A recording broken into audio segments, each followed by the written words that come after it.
নমস্কার বন্ধুরা, আমার নাম রণজিৎ বিশ্বাস। আপনারা দেখছেন আমার চ্যানেল রণজিৎ বিশ্বাস আর্ট। আজকে আমি একটি ওয়াটার কালার টিউটোরিয়াল নিয়ে আবার উপস্থিত হয়েছি আপনাদের সামনে।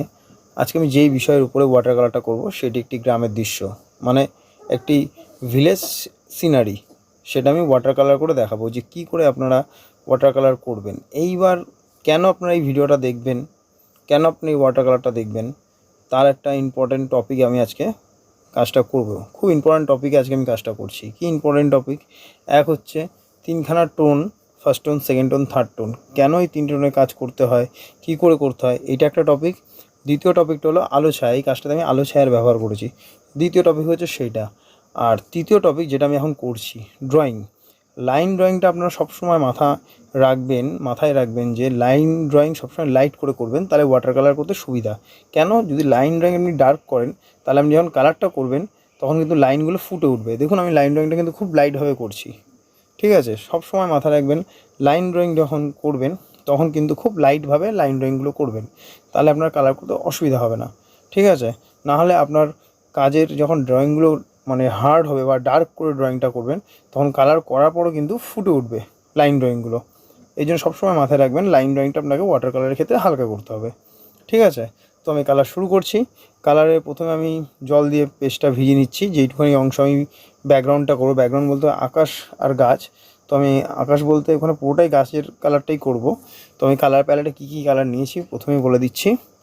এখানে আমি ইউজ করেছি গম্বুজিওলো, vermilion red, crimson lake, sap green, brown sienna, ultimate blue, cobalt blue. এই কালারগুলো কিন্তু আমি ব্যবহার করছি। এবার আমি আসছি দ্বিতীয় টপিকটা কি? সেটা হচ্ছে আপনার ওয়াটার কালারের tone, first tone, second tone, third tone. এই টোনটা কী সেটা আপনাদের আজকে আমি বোঝাবো। দেখুন ফার্স্ট টোনটা যেটা হচ্ছে, ফার্স্ট টোন হচ্ছে একটা লেয়ার মানে ফার্স্ট টোন একটা পাতলা কালারের প্রলেপ। মানে প্রথম যখন কিছু আপনি করছেন সেটা তো আপনাকে শুরু করতে হবে। যেমন দূরের কিছু আপনি দেখছেন, সেটা একটা টোনে আপনি দিলেন। তারপরে কাছে কিছু আপনি অবজেক্টটাকে আস্তে আস্তে কাছে আনছেন, সেটা একটা সেকেন্ড টোন হচ্ছে। থার্ড টোনে কী করবেন? ডিটেলিং, মানে অবজেক্টটা পুরো একদম ডিটেল করে ফুটিয়ে তুলবেন আপনার ছবিতে। তাহলে ফার্স্ট টোনের কাজ হচ্ছে পুরো ছবিতে একটা ফার্স্ট টোনের কালার হয়, সেটা দেওয়ার পরে সেকেন্ড টোন কালার দেবেন, তারপরে থার্ড টোন। ফার্স্ট টোনের কাজ কি? মানে আপনি ধরুন একটা ছবি আঁকছেন, সাপোজ আমি এখন এই ছবিটা আঁকছি, দেখুন আমি ওপর থেকে কিন্তু কালারটা শুরু করেছি। তাহলে এটা ফার্স্ট টোন থেকে আমি শুরু করলাম। এরপরে চালে আসবে ফার্স্ট টোন, তারপরে নিচের এই খড়গুলো আসবে, সব প্রত্যেকটা পার্ট দেখতেও আপনাকে কীভাবে আমি করছি ফার্স্ট টোনগুলো। তার সঙ্গেই আমি কিন্তু দেখেন আমি সেকেন্ড টোন কিন্তু দিয়ে শুরু করে দিয়েছি। এই যে গাছটায় পেছনে পাতলা একটা টোন দিলাম, তার ওই ভেজা অবস্থাতেই একটা ডার্ক টোন দিচ্ছি, এটা কিন্তু আমি সেকেন্ড টোন দিয়ে দিলাম, ঠিক আছে? আমি কিন্তু সেকেন্ড টোন দিয়ে দিলাম ভেজা অবস্থায়। তাহলে আমি কী করলাম? একটু আগিয়ে আনলাম গাছগুলোকে, আর পেছনে একটা ব্যাকগ্রাউন্ডটা গাছগুলো রয়েছে, তার আগে আমি সামনে একটু ডার্ক করে কালার চাপিয়ে সেকেন্ড টোনে করে দিলাম। ড্যাম্প অবস্থায় মানে ভেজা অবস্থাতেই করে ফেললাম। তেমনই আপনাদের করতে হবে কি, যে প্রথমে আপনার যেই প্রসেসে আমি ফার্স্ট টোনটা চাপাচ্ছি ওরকম ফার্স্ট টোন চাপাবেন। তারপরে সেকেন্ড প্রসেস সেকেন্ড টোন যেমন করে চাপাবো সেইভাবে সেকেন্ড টোন চাপাবেন। তারপরে হচ্ছে থার্ড টোন হচ্ছে টাচ টোন। টাচ দিয়ে মানে যেখানে দরকার, খুব ইম্পর্ট্যান্ট টাচ যেখানে দরকার, হাইলাইট হবে ছবিটা, সেই জায়গাগুলো আপনার থার্ড টোনে ইউজ করবেন। তাহলে এই তিনটে প্রসেস আপনারা যত ভালোভাবে ফলো করে করবেন তত ভালো আপনার ছবি হবে। প্রথম আপনি তিনটে টোনে শেষ করতে পারবেন না, হয়তো আপনার 4টে 5টা 6টা হবে, অসুবিধা নেই। কিন্তু যত প্র্যাকটিস করবেন তত বেশি আপনার এই ফার্স্ট টোন সেকেন্ড টোনটা আয়ত্তে চলে আসবে, তত বেশি ছবি আপনার ভালো হবে। তাহলে চেষ্টা করবেন তিনখানা টোনে ছবিটা শেষ করার, ঠিক আছে? যদি এই বিষয়ে কোনো অসুবিধা হয় আমাকে অবশ্যই কমেন্ট করে জানাবেন, আমি আপনাদের হেল্প করে দেবো। এইবার আসছি আলো ছায়াটা কি? যখন আপনি কোনো ছবি আঁকছেন, বিশেষ করে ওয়াটার কালার, যত আলো ছায়া নিয়ে কাজটা করবেন তত বেশি আপনি বুঝতে পারবেন কালার টোনগুলো, ঠিক আছে? যেমন আমি এখন দেখাচ্ছি যে রোদ পড়ছে, এবার বাড়িতে রোদ পড়ছে, তার বাড়ির ছায়াটা কেমন হতে পারে, গাছের ছায়াটা কেমন হতে পারে, সেই ছবিতে যেই ছায়ার ব্যাপারটা সেটা কিন্তু আমি এই ছবিটাতে দেখাবো। দেখবেন, ভিডিওটা দেখুন, তাহলেই বুঝতে পারবেন এই আলো ছায়ার ব্যাপারটা কী করে করতে হয় কালারের মাধ্যমে, সেটা আমি এখানে দেখাচ্ছি আজকে। এই জন্য আলো ছায়া একটা খুব ইম্পর্ট্যান্ট পার্ট। এর জন্যই বলি আউটডোর করুন। আপনাদের আমার আগের ভিডিওতেও বলেছি, প্লে লিস্টে দেখবেন আগের ভিডিওগুলো, আমি বলা আছে যে আলো ছায়া খুব একটি পার্ট আউটডোরের, ঠিক আছে? প্র্যাকটিস করে এগুলো আপনাদের ভালোভাবেই প্র্যাকটিস করতে হবে, করলে এটা আপনাদের হয়ে যাবে। তা আলো ছায়া একটা খুব ইম্পর্ট্যান্ট পার্ট, ঠিক আছে? এই দুটো জিনিস খুব মন দিয়ে শুনেছেন আশা করি, আর বুঝেছেন। প্র্যাকটিস করুন, তাহলে গিয়ে এগুলো ভালোভাবে শিখতে পারবেন। ভিডিওটা স্কিপ করে গেলে কিন্তু এগুলো আপনারা কিচ্ছু শিখতে পারবেন না আর বুঝতে পারবেন না। ভিডিওটা কিন্তু আপনাদের জন্যই করা, এর জন্য ভিডিওটা দেখুন স্কিপ না করে। আর আরেকটা বিষয় বলি, যদি আপনি নতুন হয়ে থাকেন আমার চ্যানেলে, তাহলে চ্যানেলটা অবশ্যই সাবস্ক্রাইব করবেন, কমেন্ট করে জানাবেন ভিডিওটা কেমন লাগলো, আর লাইক দিয়ে আমার পাশে আপনারা অবশ্যই থাকবেন। তাহলে আমি আরও উৎসাহিত হব, আর এর থেকে ভালো ভালো ভিডিও আনার আপনাদের জন্য চেষ্টা করে থাকবো, চেষ্টা করবো আর চেষ্টা করে থাকবো সবসময়। তো যেই কথাগুলো বলছিলাম, যে আলো ছায়া, আলো ছায়ার ব্যাপারটা কেন হয়, দেখুন যখন 12টার সময় রোদ ওঠে দেখবেন একটা আলো ছায়া, আবার 3টের সময় একটা রোদ থাকে, সেটা একটা আলো ছায়া, আর মেঘলা ওয়েদারে কোনো আলো ছায়া থাকে না। হ্যাঁ, তার জন্য আলো ছায়াটা খুব ইম্পর্টেন্ট। হ্যাঁ, এর জন্যই ওয়াটার কালার আলো ছায়া একটা খুব ইম্পর্টেন্ট পার্ট। আর যেটা টোন নিয়ে কথা বলছিলাম এতক্ষণ ধরে, টোন যেটা আগেও বললাম, first tone, second tone, third tone. আপনারা ধরুন প্রথমবার ফার্স্ট টোনটা বুঝতে পারছেন না, সেকেন্ড টোনটা বুঝতে পারছেন না, যারা বুঝতে পারছেন আমাকে কমেন্ট করে জানাবেন, আমি অতি অবশ্যই আরেকটা আলাদাভাবে টোনের উপরে ভিডিও বানাবো যাদের অসুবিধা হচ্ছে। আর যারা এই ভিডিওতে বুঝে যাবেন তারা তো শিখে গেলেনই, আর যারা শিখতে পারবেন না আমাকে অতি অবশ্যই কমেন্ট করে জানাবেন যে তারা কোন জায়গাটা বুঝতে পারছে না, তাহলে আমি তাদের জন্য একটা আলাদা ভিডিও আনবো first tone, second tone, third টোনের। তাহলে ভিডিওটা দেখতে দেখুন স্কিপ না করে, আর ভিডিওটা ভালো লাগলে অবশ্যই অবশ্যই লাইক যেন অবশ্যই করবেন আপনারা। তাহলে ভিডিওটা দেখতে থাকুন।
এতক্ষণ সময়, আপনাদের এত মূল্যবান সময় আমার এই ছবিটা দেখেছেন, আপনাদের এত মূল্যবান সময় আমাকে দিয়েছেন, এর জন্য আপনাদের অসংখ্য অসংখ্য ধন্যবাদ। ভিডিওটা যদি আপনাদের ভালো লেগে থাকে তাহলে অবশ্যই আমার চ্যানেলটা সাবস্ক্রাইব করবেন, কমেন্ট করে জানাবেন ভিডিওটা কেমন লাগলো, আর অবশ্যই লাইক দিয়ে আমার পাশে থাকবেন। ধন্যবাদ আপনাদের পুরো ভিডিওটা ধৈর্য সহকারে দেখার জন্য।